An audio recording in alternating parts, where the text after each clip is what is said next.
in a company where technology is not the forefront, though everyone will say they're a technology company these days, but where the lifeline is not technology, then you are seen to be probably the biggest leadership role within a technology firm. But when you go to a technology company, then you've got a lot more opinions that you are working against and different ways of doing things and people calling you out on certain ways of approaches and that. And I always rely back on what I know is important and what I know is the right way in which to go. And I'm quite happy to take those opinions on in that regard as well. So it's just sticks to the disciplines in that regard. So someone came to you and said, I'm thinking about, I want to take the step up to CIO. How would you sort of advise them to go about doing that? Well, that's a great question. One, be sure of why you want to do that. Yeah. And then revisit that and actually talk to someone who's in the role and really ask yourself, do you really want to do that role?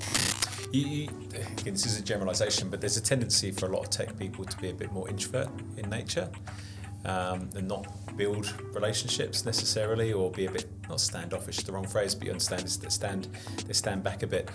How do you encourage people to kind of come forward and be a bit more confident in themselves in that sense? I highly recommend a glass of wine. I mean, it's great loosening up, and probably like it a little too much, but find a simple connection that you can actually build off. Matt Gurrie, General Manager of Technology Services at Healthscope and a highly respected IT executive with over 25 years in the tech sector. Known for his energetic, outcome-driven approach, Matt has led complex technology and business transformation projects across major organisations such as Hansen, Simplot, Orica, Ozpost, Officeworks and Coles. Today, he shares his impressive career journey across some of Australia's biggest corporations, what it takes to succeed as a tech leader, and how he has built a strong personal career brand without relying heavily on social media. Let's dive in. Matt, thank you for joining me today. There's three main themes that I'd love to unpack with you today as we go through the conversation. And the first one is to really understand a bit more about your career journey within technology, and specifically within some of the big corporations where you've worked. Secondly, understanding what it takes to be successful as a leader in technology. And then finally, you've built a great reputation and great, what I would call personal career brand. But you've done that without being an influencer on LinkedIn and social media. You've gone old school. So I'd love to learn a bit more about that and how you built that stellar reputation, as I'm going to call it. Let's go back to the start. And I saw that you studied a double degree, accounting or business and computing at La Trobe in the mid-90s. In Bendigo, of all places. So, in Bendigo? What made you go to Bendigo? Well, actually, it was quite strange, is that I was all signed up just to do a computing degree at Chisholm, back in which is now Monash. Yeah. And I got this phone call from my dad, which was going to change my life, basically. Oh, wow. So he was actually tasked with, he was in the SEC at the time, and he was asked to go to Northern Victoria. And he said, look, I've done all this research and you can drop straight in and do a double degree in Bendigo. I'm going, why the hell would I want to go to Bendigo for? What's up there? So then it rang back and I said, all right, I'm in. Yeah, I thought, well, I'm changing year 12 into a uni degree. Why not? Let's have a crack. And that's where I met my wife. That's where I was going to spend the next 30 years driving upwards to visit them. Our Christmas days was spent between Melbourne and Bendigo. Yeah. So, that one phone call changed the course of my whole life. So that's incredible. It's interesting, isn't it? I think one of my reflections moving to Australia is that it's way more common in the UK that when someone at 18 goes to university, they leave home or they leave their hometown and they go somewhere else. And that's kind of part of the career journey of growing up. It sounds like inadvertently that became your situation. Yeah, and I built some great friendships out of there, and that country lifestyle was just a bit more relaxed as well. So, though Bendigo can sometimes be a bit more built up than what it lets on as a country town, but it was a great result, and it set off my career fantastically from there in that regard. So yeah, fantastic. And you say you studied computing and accounting as a double degree. What or who inspired you to study tech at that point? I always had a passion for tech, and my old man would bring home computers on a regular basis, and I would start just tinkering around with them, mucking around with them, and my parents would be cracking the sads with me about changing the passwords on everything and not allowing them into things and pulling things apart in that regard, just to get a bit of an understanding of what was happening and those things, as well as playing games and all that sort of thing, because deep down I'm a bit of a nerd. So, just got into it, and pretty much that was my whole life set, was actually I wanted to get into IT and away from that.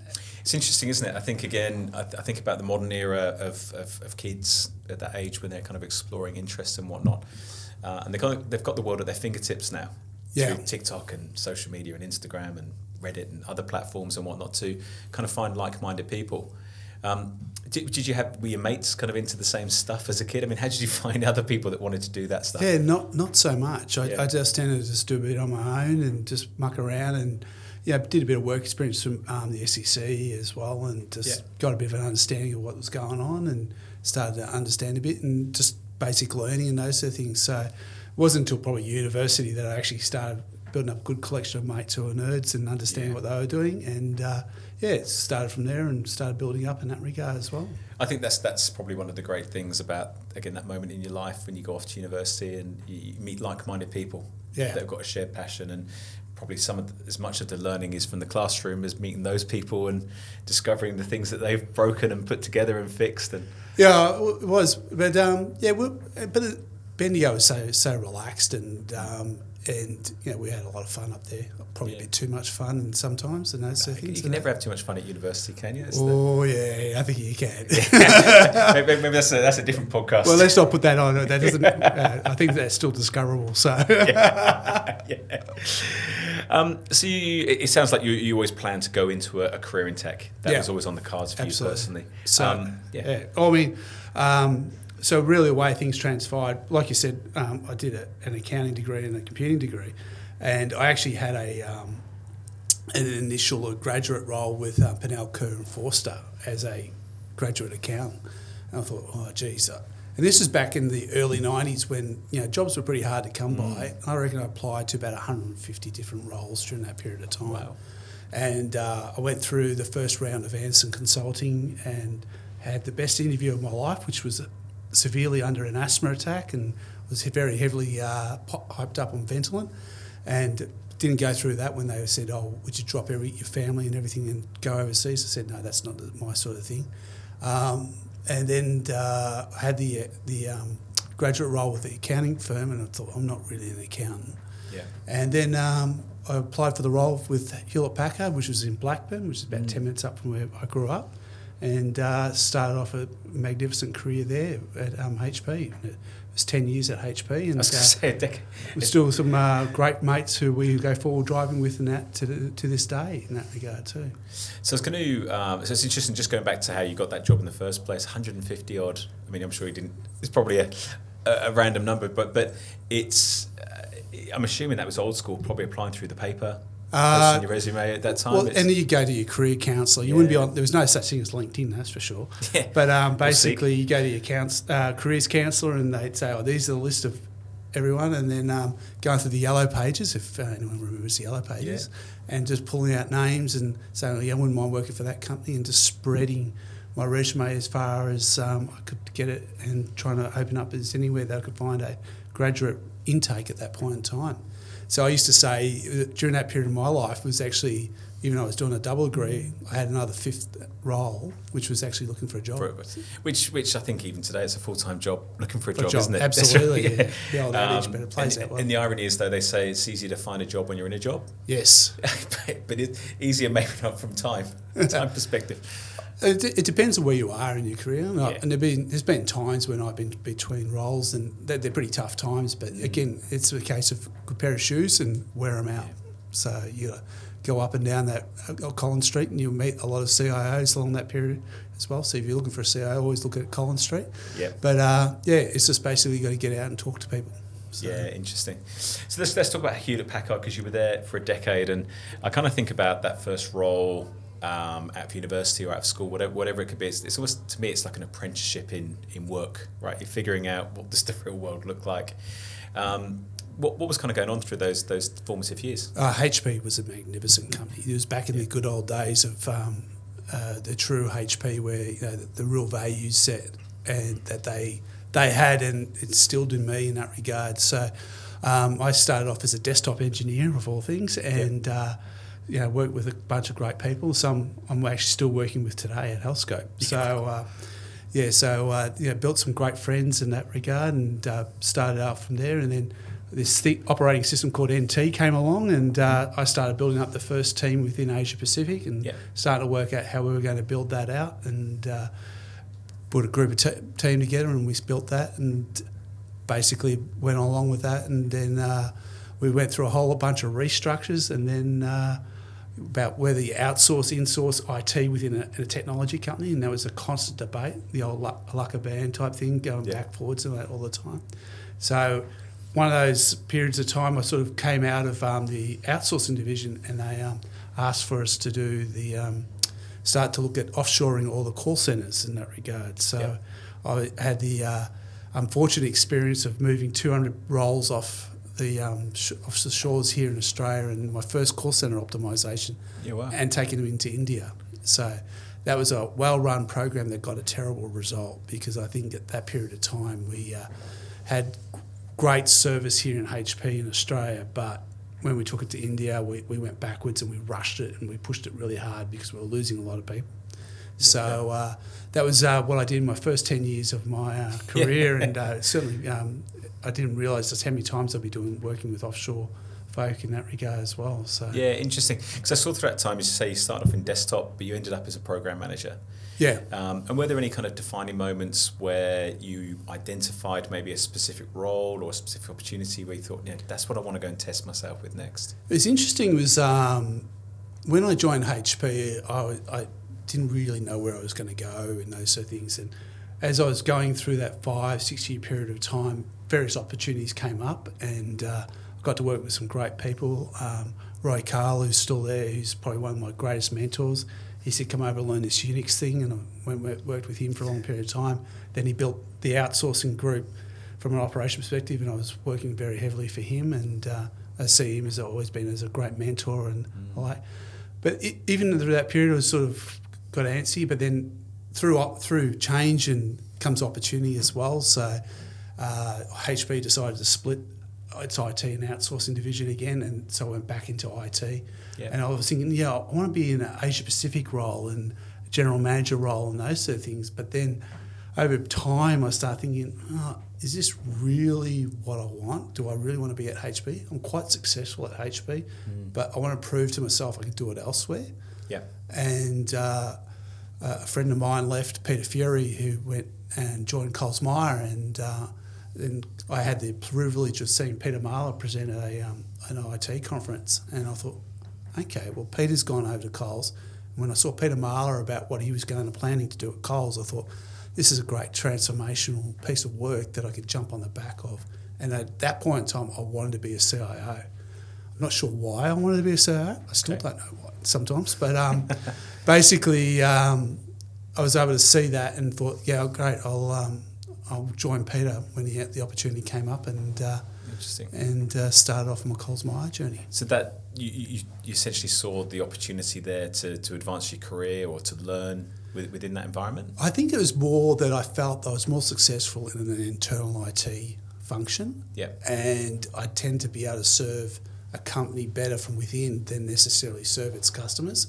And that's what I felt at that period of time, though I was later to revisit that with my time at Hansen, whereby serving customers again in that regard as well. So it's an interesting dynamic where, as an IT, working for a technology company or working for a company that technology is not the forefront. There's a real different change in mindsets that you got to actually have in that regard. What does that look like?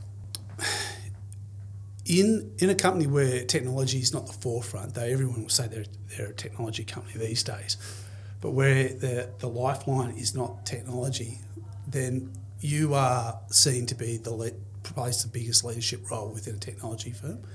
Whereas in a non-technology firm, so people rely on you for your expertise and your capabilities in that regard.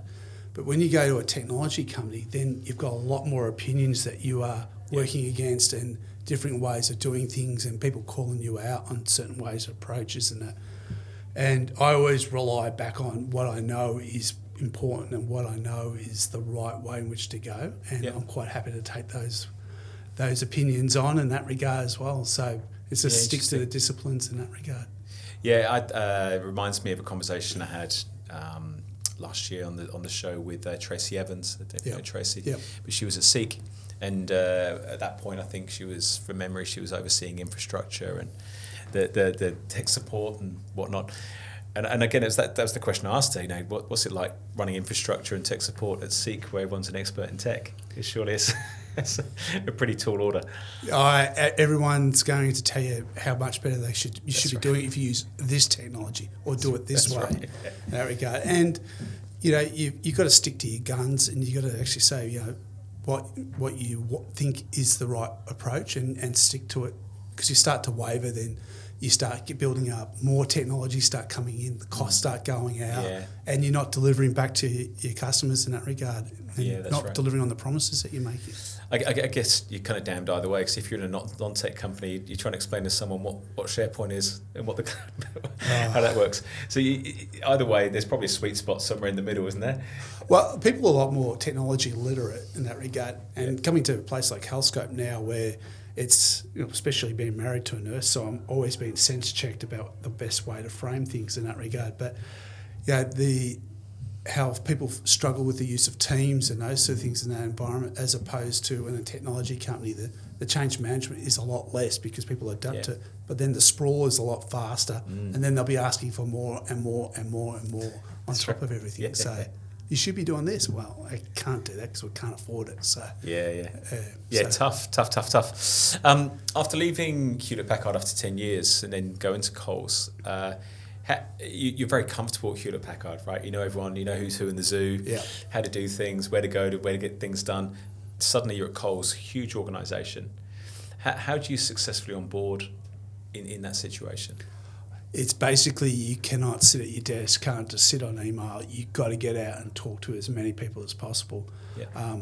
Gavin Wood happened to be sitting at 2 doors up from me, your first podcaster, and he took me under my wing and I said, "What's merchandising?" And he goes, they're the guys that buy the stuff. And I said, okay, now they start to understand this, starting to get a feel for retail and how it all works.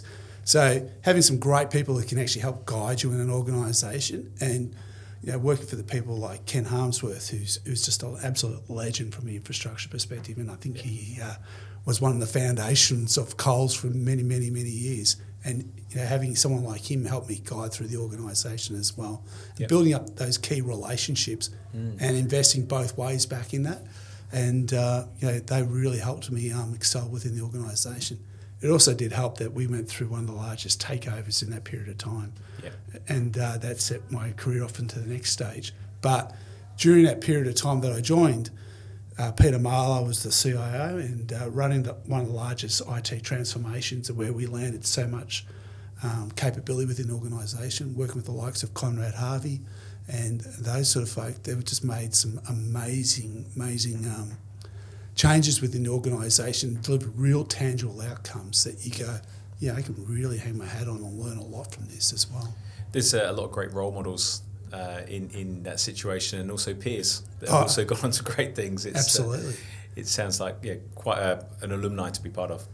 Absolutely. One person who I still love, I had the opportunity to work with, is Laurie Turner, who went on to Virgin and went on to Optus as well. And I always liked working with Laurie because I thought this would be what it was like working with my dad. And I always held him in great esteem because he was always exceptionally calm and thoughtful in the way he went about things in that regard. So he had a massive impact on me. He may not realise he did, but he certainly did. So I saw in that time at Coles, you, if I've got this correct, you spent some time working in a procurement role, kind of procurement contracts management. Yep. So that was one of those moments when someone comes in and has a chat to you and says, we've got this problem. And basically I end up having to replace someone. So Ken came and had a chat to me and said, look, can you do this? Because I was coming off some big deals I was able to do in my old role. And they asked me to take on that team from a leadership perspective and running some major tenders. So self-checkout for Coles was actually one of the ones that I did with Dan Muscata. And we put that deal together when we chose NCR, and they went into the organisation at that point in time. So that was about a $75 million deal, which, I mean, it's so far advanced away now from the units we put in originally. But amazing things, a great learning experience. Also, I'm picking some very complex commercial deals that Oracle had left with us after they took some strategic acquisitions. And Conrad came to me one day and said, "Can you fix this?" And I said, "Oh, this one's a nasty one." He said, "Yep." It was one of the most difficult deals I had to navigate through and unpick, and that was very much, I learnt the value of relationships and that through that time, establishing relationships and working our way through very complex legal and IP ownership and that sort of stuff as well. It's not an easy role, procurement. I think people think, it's just about being a good hard-nosed negotiator and driving the best deal, but ultimately if the stakeholders don't like what you've bought or you've bought the wrong thing, you've got a bit of a problem, right? So I'm not sure if I like the word procurement. I don't want to offend any of my colleagues in procurement. Okay. But I think in the IT context, I always use the word IT commercial because there is a different way of thinking with IT. Procurement, you can sometimes go, yeah, okay, I'll buy the one. And when you're doing that initial RFP or a tender response or development, then you can go and say, right, I'm going to look at these guys and I'm going to go and pick the cheapest or pick the best one out of the lot. Whereas commercial is you've got to negotiate, and it's got to be win-win, otherwise you could end up in a horrible mess. And I've definitely had some horrible messes in my life.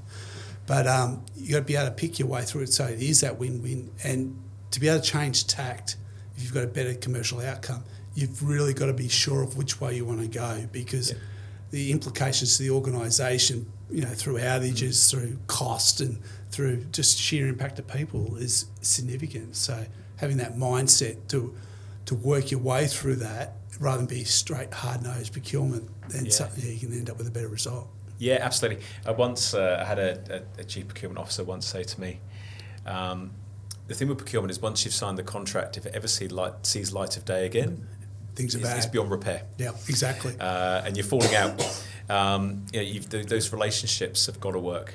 Absolutely. Both ways, always. And you've got to continually invest in it and enhance that. And if you don't do that, then you're going to be in a world of pain very, very quickly. Yeah, absolutely.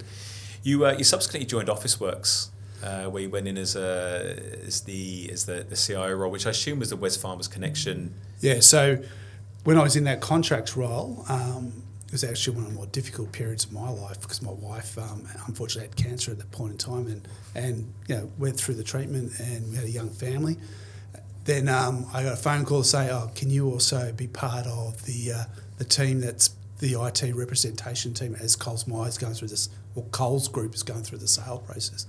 And Wesfarmers was the acquirer at the time, and as Wes came in, they asked for people to apply for the inaugural IT manager's role at Officeworks, which I was fortunate enough to get. Yeah, fantastic. So how did you know you were ready for that role? I was young and naive. I didn't know I was not ready or anything like that. Right. I was going for it. I wanted that role big time, and had a whole bunch of strategy work worked out. And there's a lot of work done around Officeworks prior to the sale of Coles Group, and a lot of the strategy was developed. So I got a pretty good head start when I came into the role. Okay. But Officeworks was the poor child of Coles Group, and it didn't have the same investment. Yeah. So things like PCs weren't invested in, the networks were rubbish. The point of sale, we would lose stores for days on end because it was a DOS-based system that would just crash out. Yeah. There was a story of one particular guy would come in, he would start his computer, he'd go out, have a smoke, drink a coffee, catch up on the news, then come in and then the PC would have booted. Yeah. So basically we were able to refresh a lot of the assets within the organisation, and instantaneously we were getting productivity lifts. Okay. And I think a lot of organisations today actually forget about that need to continually refresh and invest in infrastructure, because I'm seeing it again in this current role. By doing that, you get productivity improvements because people aren't frustrated with their work device and those sort of things. And by investing in that, you get that improvement. So Officeworks was an amazing opportunity. And when Wesfarmers came in and we overlaid the Bunnings strategy onto Officeworks, and we got an amazing outcome through that whole period of time, and got to work with some great people. Michael Howard, CFO at Bunnings now, Mark Ward, who's the Managing Director, David Oakley, Martin Duffy, Head HR, some absolutely awesome people who just helped me grow as a person during a very tough time after that as well. So yeah, it's good. Did you have someone as from within the Coles organisation as like a sponsor that kind of supported you through? It was actually more Wesfarmers. It was actually Rodney Boys, who was the head of IT and supply chain at the time at Bunnings. He was a great sounding board and still a great friend of mine today. So So going into that role, it sounds like you quite quickly understood the priorities around where you were going to have an impact, where you were going to kind of make your name and make your mark. How did you go about identifying that? Really, they stood out to us quite significantly. So, like I was saying, just doing basic hardware refresh, we got improvement straight away. Our point of sale, we were losing money hand over fist when stores would shut down. Our online offer was terrible, and we would people had to log in to actually raise an order on our website. So in this day and age, it was archaic, and we also basically having people clocking in for time and attendance and those sort of things. By improving just those things, it made it a lot easier place for people to work. I always remember being pulled aside by one of the store managers and saying, "Thank God you pulled the help desk inside." And we got some great results by just actually having people who were aware of the environment and actually built relationships with the stores. We were able to help support them and actually get things operational. That's a great example. I think, again, it's a great example of where tech is an enabler and it's really helping the business. So it's amazing the things that people tolerate with tech. You know, from the guy taking whatever that's half an hour for his machine to boot up. People just accept it, they adapt, they find different ways. But the impact you can have on their life and their performance and productivity, as you say. Well, Coles would actually run their PCs for 5 years, then hand them to Officeworks to run them for another 3 years. So they weren't really getting great results out of that sort of stuff, but they were sweating the assets pretty well, like good retailers do. That, I guess, was the start of a succession of CIO, exec tech leadership roles. I'm not sure how to classify that. Ozpost, Orica, Simplot, Hansen, and most recently with Healthscope. I guess thinking about that sort of theme that I touched on at the start there, transitioning through big corporates, I guess I'm interested to understand, what are some of the differences that you've noticed in how teams perform effectively in those big corporate environments? I think as a CIO, you've got to understand the language of an organisation when you come into it, or in a senior role, and also understand the mechanics of how the organisation works. I always look for a couple of things when I start a new role is, okay, what's the quality of the team that I've got? How do I get that sorted out? If you get the people started to be sorted out within the first few minutes, then you can start to build the momentum. And that's what I start to hunt is momentum. How do I get momentum going? And then how do you unlock investment? Or chase the cash. Yeah. So if you know, okay, how do you build a business case in an organisation? You work that out, and then you go, okay, these are the business cases that we know we've got to get to, and these are the promises we need to make, and how we're going to generate the return. So if we can get that momentum going and start getting those quick wins, as well as to solve a few problems in the first 100 days, as you normally do, then that momentum comes. And I think you've got to be able to change your gears as you go into each organisation, because the same way I approach Post or Orica would not have worked at Hansen. Hansen's a founder-led organisation and a technology company where you're going to get a lot of opinions in that about the way you should do things, and you just need to be able to build that momentum and stick to your guns and actually start to drive the outcomes that you made promises on. Yeah, okay.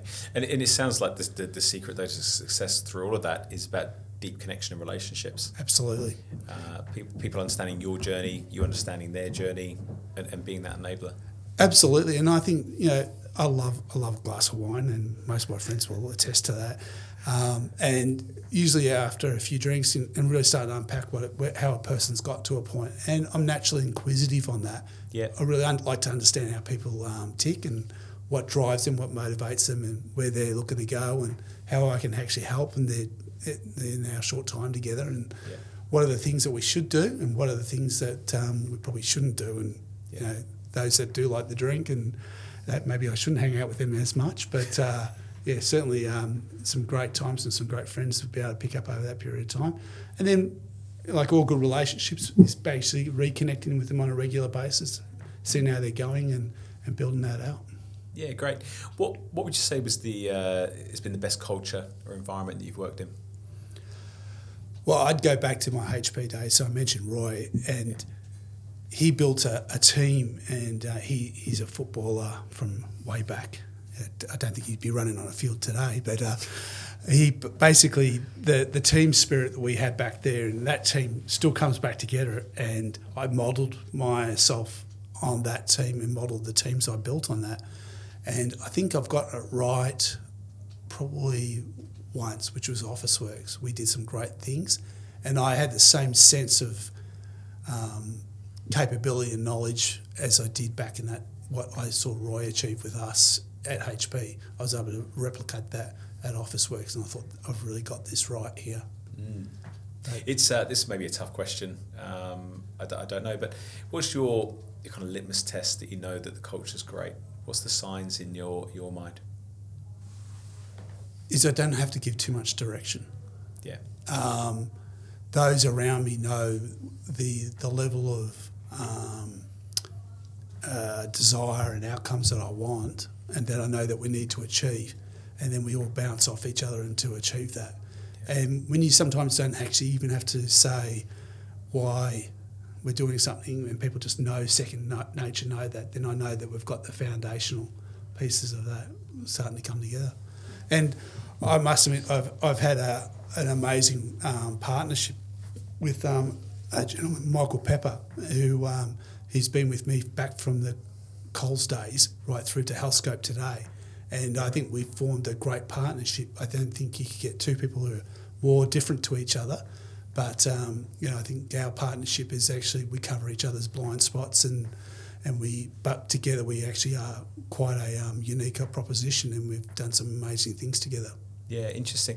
There's some interesting research that shows that when you take a high performer, and this is specifically in the world of stockbroking, when you take a high performer and they move to another organisation on their own, it takes 5 years for their performance to get back to the previous level.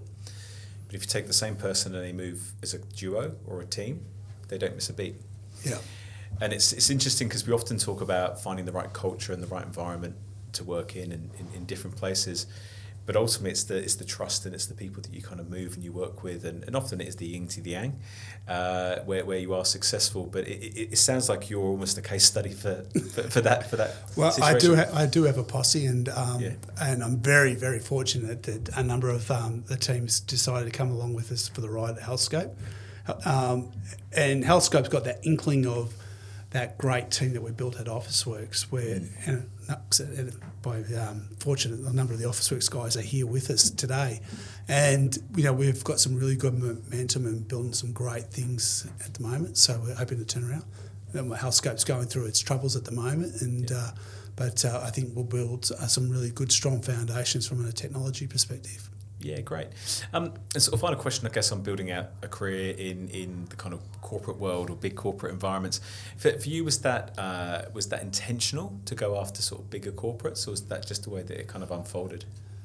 I think basically, if you go right back to that phone call from my father, that's how I ended up at HP, because I don't know if I would have ended up like that. And HP, I did like that nature of a large organic organisation where you can build up multiple relationships and get things done. I love people to tell me the process so I can work out how I can get around it.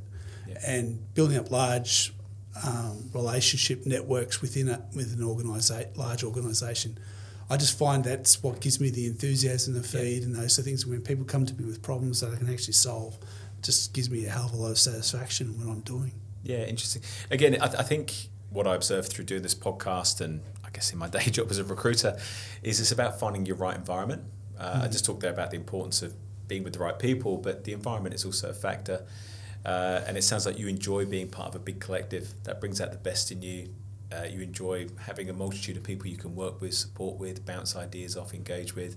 The idea of being in maybe a smaller business or a smaller group, or being the lone wolf in tech, it doesn't seem like that would sort of motivate you to be the best version of yourself? I like to be in leadership roles where there's a lot of pressure on me. Okay. That's when I tend to excel. And there's a couple of folk who would probably know when they listen, if they listen to this, is that when they put a lot of pressure on me, they got the best result. Yeah. And I tend to thrive into that environment. Not that I'm encouraging people to do that to me, but certainly that's where I find that I really enjoy myself and really drive things in that regard. So, Yeah, right. So sort of putting yourself in difficult positions. Yeah, exactly. So your back's against the wall a bit, and you've got to figure it out. I have a tendency to end up in the wrong place at the right time. So Yeah. Let's talk about successful leadership in big corporations as well then. So for you, what does it look like to actually be a CIO in a big organisation? How are you most effective? I think it's about having people's trust, having that underlying trust in there and be able to build up meaningful relationships again, and having those relationships. And when people come to you and say, look, I need help, or I think we need to solve this problem, then I say, all right, well, I think we can do this, we can do it this way, and going about and delivering that outcome when you've made that promise. Yep. I think that's what makes you successful. So, being true to your word and not playing too much politics in that regard as well, and actually helping people. And people respect you for helping them, and it goes both ways. And when you can do that, then I think you get amazing outcomes in that regard as well. Yeah, great. How do you navigate that red tape and the politics and not get frustrated by it? Well, I think you got to revel in it, because Okay. it's actually, once you get into an organisation, everyone's different. I mean, between Orica to Hansen to HP to Australia Post, there's some very heavy bureaucratic organisations in some of them, and some that are very much founder-led. So it's understanding what is the level of detail that you need to know about the particular project or particular outcome that you're trying to get, and what resonates with the person who's making the decision, and gauging your audience, and then modifying your style to actually suit that particular environment. Yeah, right. And how, we kind of touched on it a bit maybe, but when you're running big teams, I'm not sure what's the biggest team you've been responsible for? Probably actually the biggest one was Officeworks, which was 350. Yeah, there you go. That's They had enormous, supply right? chain as well. So that's, if you kind of follow in psychology, they talk about the kind of optimum or maximum number of people you can have a relationship with is about 150. If you've ever come across Dunbar's Law, I think it's called. I think I've taken that one and proved that to myself in that regard. So I was going to say, you've doubled it. Actually, I don't know if I had a great relationship with the supply chain team, but most of those guys are still intact and have done some great things at Officeworks, but that's good. So how do you stay connected with that number of people and meaningfully connected? I pride myself on regular one-on-ones and trying to understand more about the problems that the person's facing and help solve a few of them, as well as understand a bit more about their, the personal issues or personal things that they're trying to achieve as well, and trying to put them in situations where they're going to get the best out of themselves and get the best out of me in that regard as well. And I've got some great relationships with the teams that I've worked with over the years, in the US, UK, India, Vietnam. So having those many, Chile, just thinking that there's some interesting folk around the place. So having those meaningful relationships again, and actually being authentic and having some layer of trust again into that, and just staying regularly connected, talking to them on a regular basis, and not letting them just flounder out there on their own. Yeah, and I think listening is probably a key part as well. I'm taking from what you've just said there as well. I probably tend to do that more than talking in that regard as well. So I have a tendency to listen more than speak in that regard. Yeah, okay.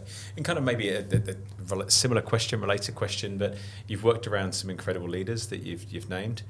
I'm putting two and two together here, but just from the way you've spoken about him, it sounds like your dad's also been a massive influence. Oh, absolutely. In your life. What has that kind of led to? If I was to say, what's your leadership philosophy? What does leadership mean to you? It means making yourself accountable to those that look to you for your role, and they're accountable to. You're accountable to them. They're accountable to you, as well as you're accountable to the organisation that you serve in that regard. So, you deliver on your promises, and you're a person that people seek out because they know that you'll get stuff done for them. If you were going to pick out the best leader, your favourite, who's the best leader you've worked for? Oh, you'd say it like picking one of my two favourite children. So my daughter might say it's my son. My son will definitely say it's the daughter. There's so many people that I've been picking off there that, and there's people I know I've already missed out. I mean, Steve Pearson and Gurrie Resort, who I worked with at Orica, they're great friends, and Steve I rely on that for advice and knowledge, and just general all-around good guy to have a yarn with. So, those sort of people. I think through every part of my career, there's been someone who's been a significant impact to there in that regard as well. And, coming to Healthscope, it's actually quite interesting is that I feel like most of those experiences are starting to come together, and I'm starting to feel like a bit more of the older wise head in the background. So, it's quite interesting in that regard too. I don't think I've seen as many problems at Healthscope all in one place, but most of the problems I'm seeing are ones I've seen before. So and it sounds like you love a problem. Yeah, I've got plenty of them at the moment. You touched on advice. People are starting to come to you for advice. If there was someone who was listening to this, or someone came to you and said, I'm thinking about, I want to take the step up to CIO, how would you sort of advise them to go about doing that? Well, that's a great question. One, be sure of why you want to do that. Yeah. And then revisit that and actually talk to someone who's in the role and really ask yourself, do you really want to do that role? A guy who I work with before, he said, who exited and started his own consulting company, he's been very successful. He said, why do you want to keep doing those roles? You're not hiding to no one. No one really likes what you do, and no one's ever satisfied, which is absolutely the truth. But when people are satisfied and you're not quite thinking about the next thing, then you ask yourself why you keep doing this role. So and it's time to move on. But for someone who's looking at trying to get onto that, one is, do they have the breadth of experience in that regard as well? Yeah. The CIO role's also morphed a fair bit too. So I think it's more about, are you passionate about the industry that you want to be the CIO in? So I know, for instance, I'm not a lover of being a CIO in tech companies anymore. Yeah. And I'm stay away from financial services. It's the only industry I haven't picked up in my repertoire. Yeah.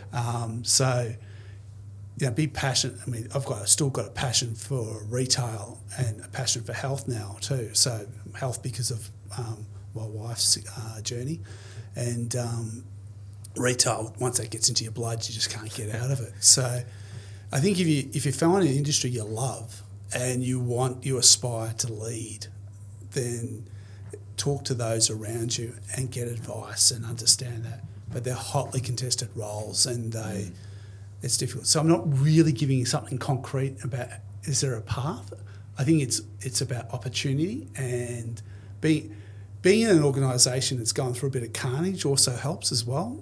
When Coles was sold to Wesfarmers and Coles was effectively broken up, that created 4 CIO roles as opposed to just one. So therefore the opportunities came in. So being in the right place at the right time, if you can actually predict the future a bit, that helps as well. So it's I've definitely mentioned this previously on the podcast, but there's a guy, Professor Scott Galloway, if you've come across him, sort of American economist. But he actually talks about the best thing you can do for your career is go to a big city and work for a big company. Because there's just more opportunity, more things are happening, there's more carnage, there's more things coming together, breaking up, people moving, things happening. You kind of did the opposite, went to Bendigo. But if you follow everything you've done since, you've surrounded yourself in big companies, and that's where opportunity exists. And then each one of those companies have gone through significant layoffs, significant change and breakups and those sort of things. HP went through a big redundancy drive. Yeah. Then Coles Myer did the same thing, and Post constantly is going through that, and then that your network actually expands with each one of these scatterings. I used to always call them scatterings, and then you find out. You do the secret handshake of HP in an organisation, then people reconnect on that, then you can start talk about that, then you can start to build the next relationship off the back of those sort of things. Coles is very much the same. I think there's probably about 5 or 6 major CIOs in Melbourne now who are all part of that Colsmeyer journey. And we're all great friends in that regard as well. So it's a CIO factory. I think with what Peter Marler was built in that period of time, there's quite a lot of people that went on to success. Ed Tollington at Nando's, Nick Delitra at Linfox, Gavin at Newcrest. These people have done some amazing things, and testimony to that factory. So talking there a bit about network and sort of the outreach and the people you've I think you're a very humble person, and you probably wouldn't like to admit this, but you have a really great reputation in the market. I talk to a lot of tech leaders, a lot of CIOs. That's occupational hazard, unfortunately, what I do. But you are highly respected. Connie Beck mentioned you as like a peer mentor of someone that she would actually go and speak to when she's going through, or she's blocked or unstuck, needs to get unstuck. Yeah, what's interesting is you're not a LinkedIn influencer. I don't see you posting on there sort of constantly and churning out content. I don't see you doing lots of keynote speaking at events. I've seen you do a few mentoring things and whatnot. I don't see you in the CIO 50 list every year, sort of basking in self-glory. Is that a conscious choice? I think it is. I don't seek out the accolades, and I think that was a bit of the probably the nature of HP and Officeworks areas, where I remember sitting down with Mark Wood and he's saying, we don't really want to push out because it's a strategic advantage by doing it and not letting people quite know what we're doing. And I'm conscious of not annoying a number of my peers, but the celebrity CIO, I don't quite like that. I'm more than happy to have a one-on-one conversation with folk and try and nut out a problem and those sort of things. But that accolades and those sort of things, and it can sometimes take away from your team. And if you're out there self-promoting so much that the team doesn't get to celebrate those sort of things. And I guess that's one of the great things with Healthscope is that I've been able to, a number of the invites that you get to various things, I've been able to palm off to a lot of my team and actually so that they can actually go and celebrate a lot of the hard work they're doing in that regard too. If a team wanted to present something like that, then that's great. But overall, I find that you're better off just let the outcomes to deliver the true accolades, and that there you go there, and the financial performance of an organisation or the outcomes that you've delivered will far outweigh any trophy that you can put on the wall and those sort of things as well. Yeah, that's fair. I think, and it's interesting again that you're kind of passing that along now to the next generation as well, because I think building a network is key to a successful career. Everything is about relationship. I mean, the old adage of it's who you know is going to help you on the next step. And by doing that, by building a network, talking to people who are recruiters and those sort of things, letting them know who you are, what you stand for, your value set, what you want to actually achieve. Then when the right role comes and they know who you are, then the opportunity will present itself.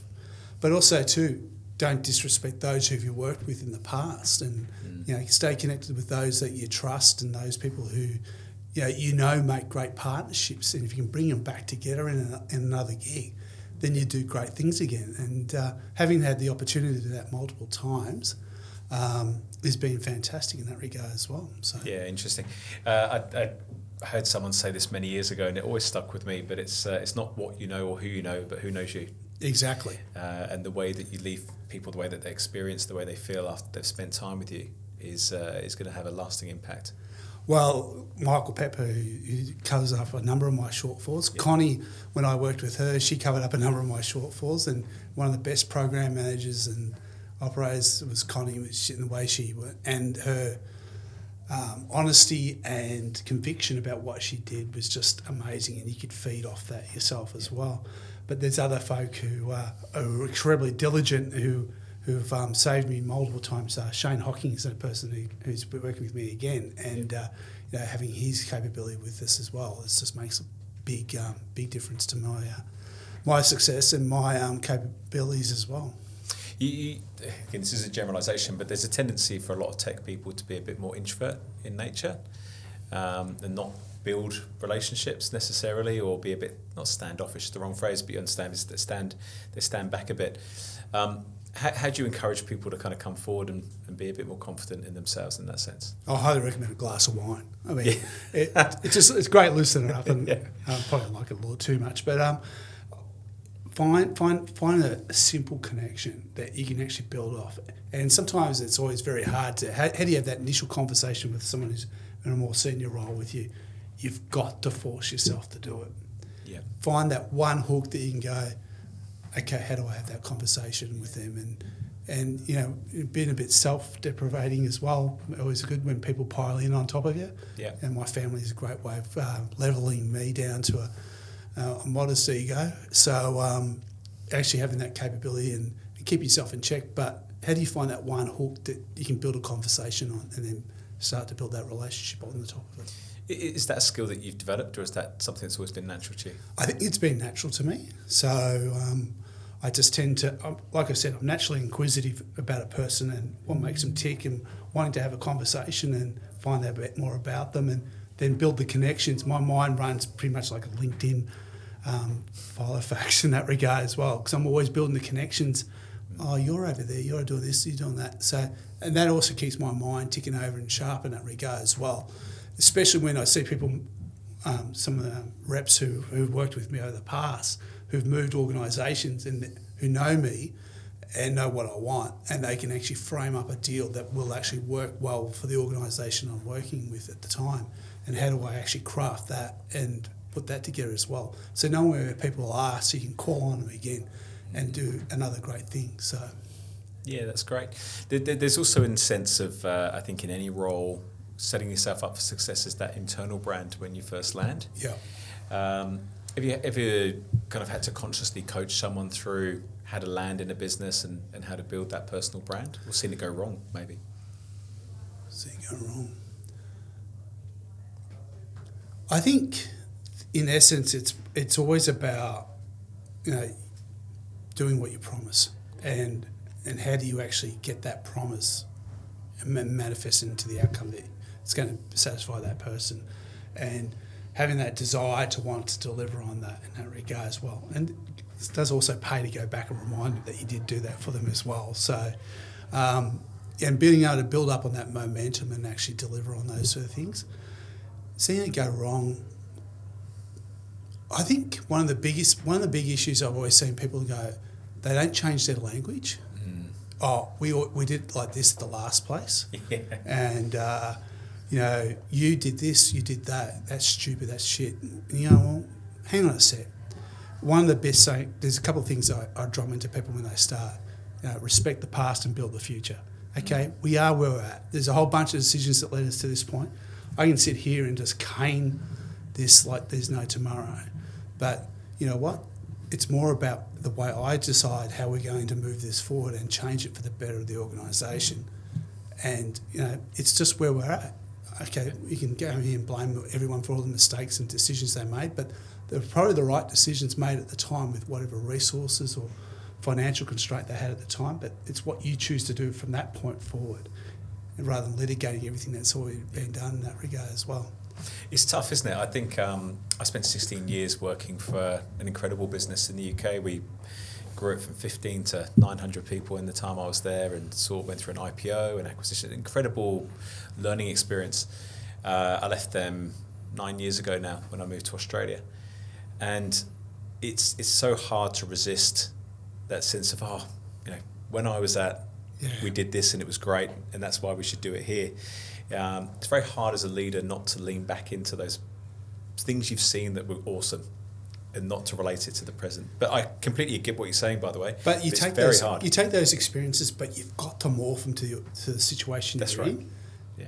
And, you know, taking an old idea that worked really well, giving it a bit of a tweak and a bit of a scrub up and landing it. And if the people see it as a new idea, great.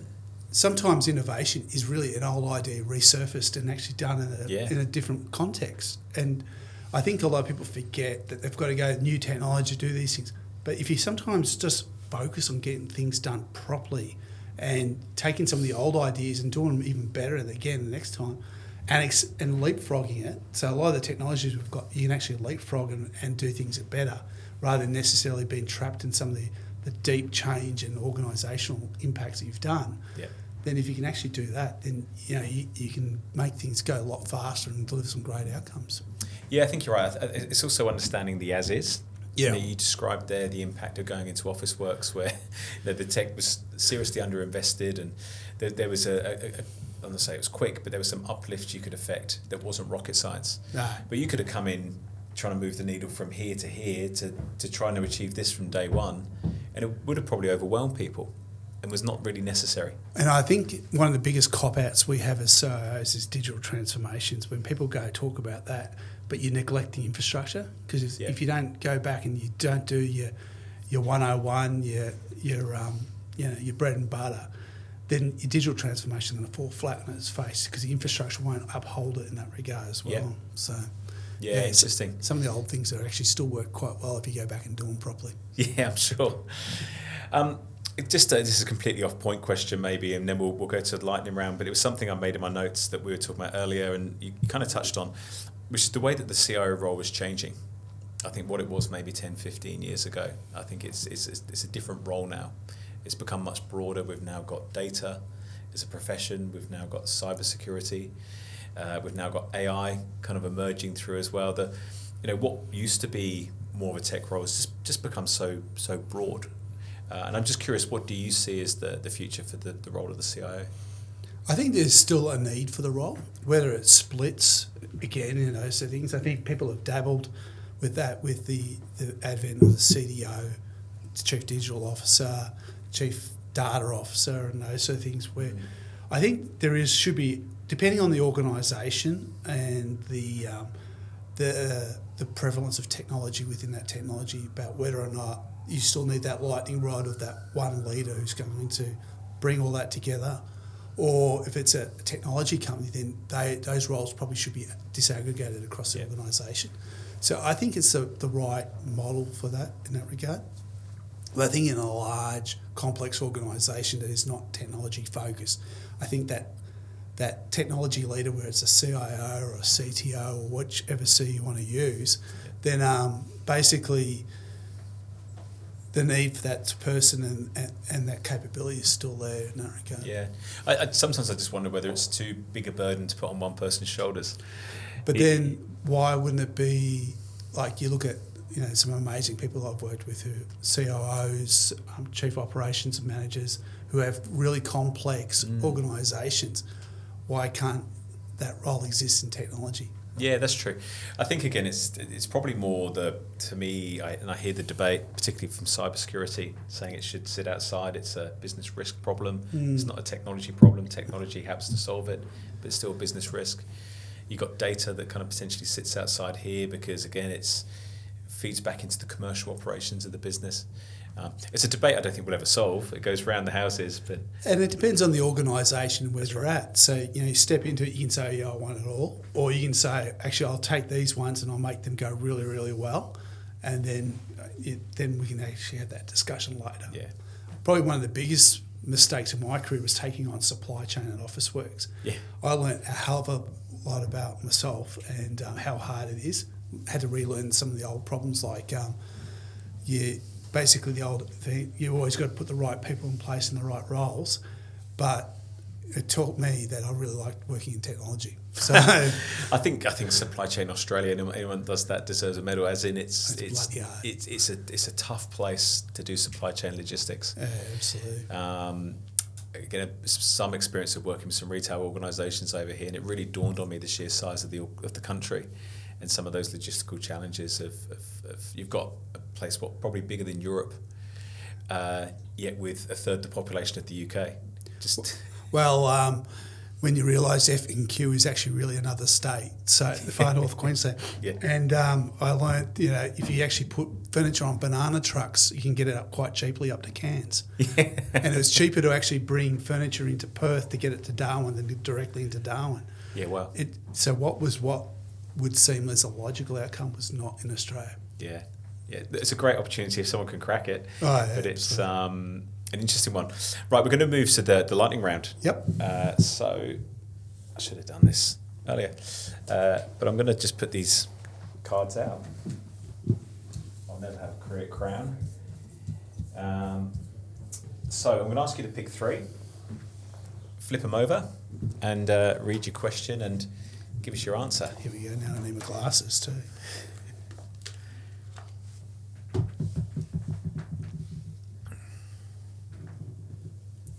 What are the first 3 things you check when you start your day? Always check my email and see what's come through overnight, the weather, and probably a quick browse of the news in that regard as well. So yeah. Which is the least depressing?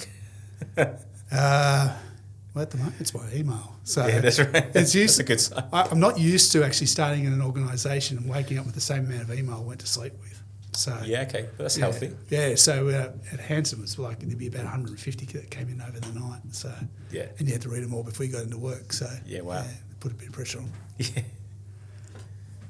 What do you wish you knew before starting your career? Oh, I think the value of relationships is probably still the key thing.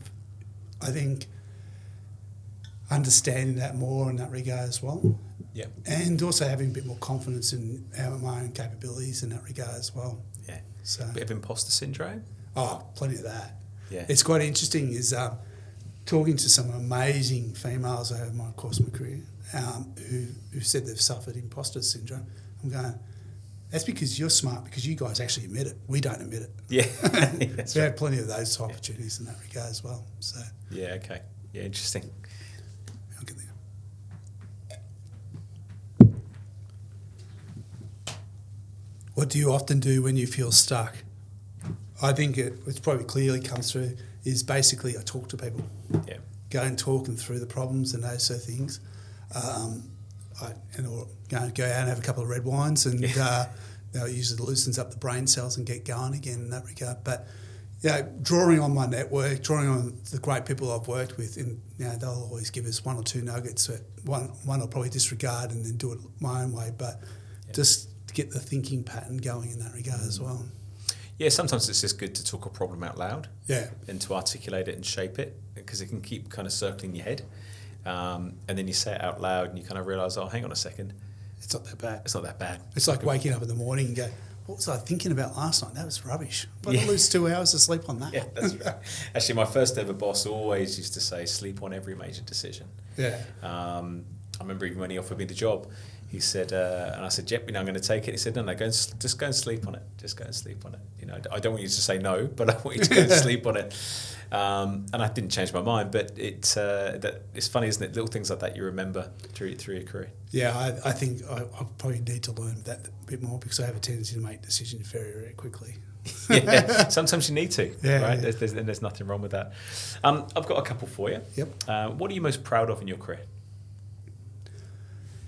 That's changed over time. I mean, I would have pointed to outcomes and those sort of things, but now it's more about watching the people who I've worked with over the time and them do amazing things as well. So I'm more proud of what they've been able to achieve in their career than necessarily what I'm achieving in my own. And if I've had a bit of influence or helped them a bit, that's fantastic. I'll take that. Yeah, great. How about, do you have any career regrets?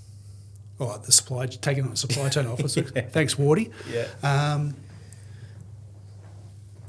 Probably in hindsight, I feel I left Officeworks maybe a little too early, but I'd run my race there and I wasn't quite sure about what the next steps was, and that's why I left Officeworks, was to actually start to explore what else I needed to do. And then I got to work at Orica, work at Post and Simplot, Hansen as well. So certainly some very different experiences in that regard as well. It took us on different things. We often regret more the things we didn't do than the things that we did do. Is there anything you've not done in your career that you've still got time, but is there anything you look and you think, maybe I wish I'd done that? I very deliberately made a decision with my wife not to work overseas. And that's probably something I regret. So not taking a role overseas in that regard. It was more about my son's a high-performing athlete. My daughter, was wanted to study fashion, those sort of things, and I just didn't want to disrupt that. Yeah. So I deliberately made that decision not to go overseas in that regard. So what does your son He's a national swimmer. He's just retired. So, right. Quite amazing what he actually achieved there as well. So Yeah, that explains, because I was going to ask you the connection. I saw the swimming club. Yeah, that talk about tough experience. IT pales into significance.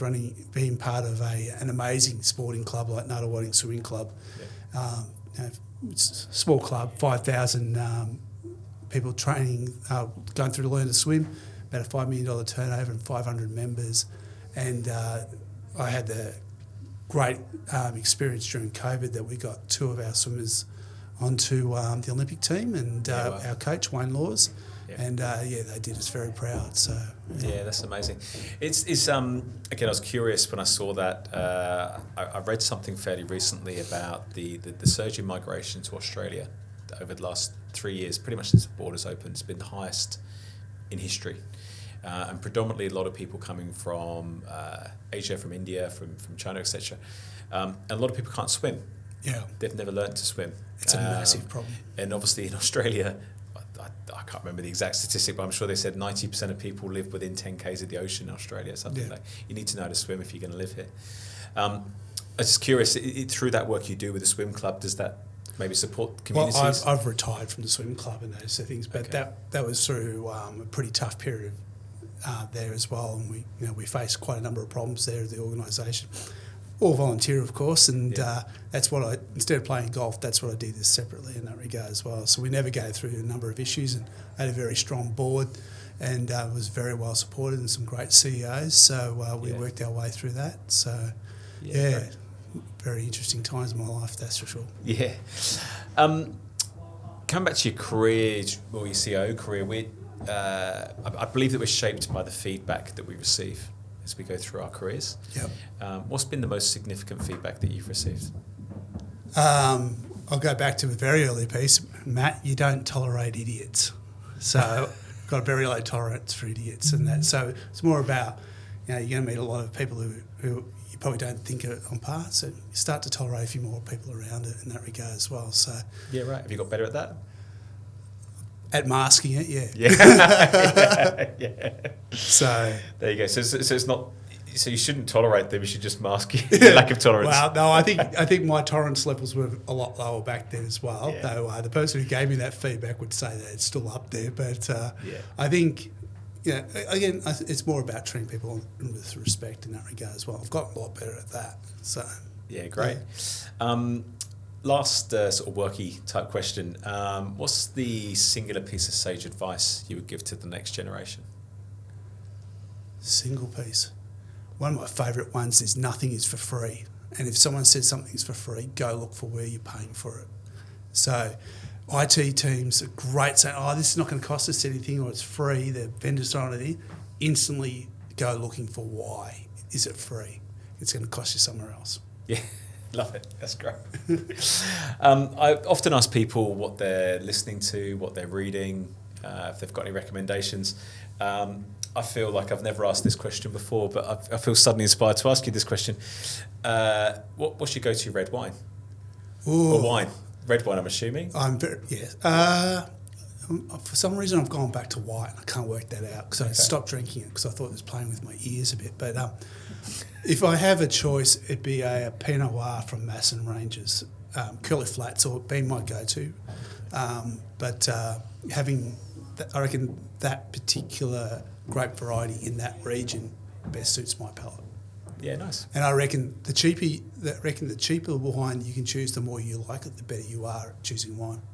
I heard someone say once, 'cause I don't know much about wine, it's definitely a gap in my knowledge, but someone said never buy an Australian wine that's got a native animal on the label, that's for tourists. Exactly. It tickled me. I only heard that a few weeks ago, but it definitely tickled me. So I don't know if that's a thing or... Well, that's why we palm off all the yellowtail on you guys. Yeah, that's exactly right. Do you read? Do you listen to podcasts? Is that your kind of thing? I'm sort of trying, not really, but because I've got plenty of time because my wife and I are moving to Port Lonstar, so we've at least got a couple of hours of drive time there. Yeah, there you go. I'll probably listen more to radio and those sort of things, and that. I'm starting to probably show my age a bit. So I tend to like just listening to radio, just listening to the conversations. But I use downtime in the car to call people. So Yeah, okay. Get that I'll connection. call close friends, call family, call people I haven't talked to for a while, and start that conversation. So you don't need to physically meet, but I tend to probably do that more. Yeah, great. That's good. We're going to get plenty of time down at Point Lonsdale, and that's my neck of the woods. So we're going to have to start a wine club. Well, there you go. So very good Ballerine Pinot Noirs as well. So Yep. Banks Road Chardonnay's not too bad. Highly recommend that, and even Bennett's Wood. I feel like you're going to have to take me out and educate me. This is good. I'm happy to explore. Good research. Look, thank you for your time. I've really enjoyed this conversation. So we've never met before today. Correct. Yeah, that's great. So that's one of the things I love about doing the podcast is getting to meet people. Particularly, I do genuinely hear your name a lot of places. When I meet people, your name comes up very often in conversation, and it's easy to tell actually spending time with you. You're very easy to talk to, and you've got very calming sense just from having a conversation with you as well. There's plenty of people who would say I'm not, but yeah. that's okay. I've got 1 hour of experience, so I'm going to go on that. But I've enjoyed this conversation a lot. Thank you. Appreciate it, Anton. It's been great. Thank you. Thank you for listening to Tales from Tech Titans, and be sure to follow us wherever you get your podcast. If you'd like to get more insights about tech careers, then check out the Ember, that's EMMBR LinkedIn page for the latest updates, articles, and engaging discussions.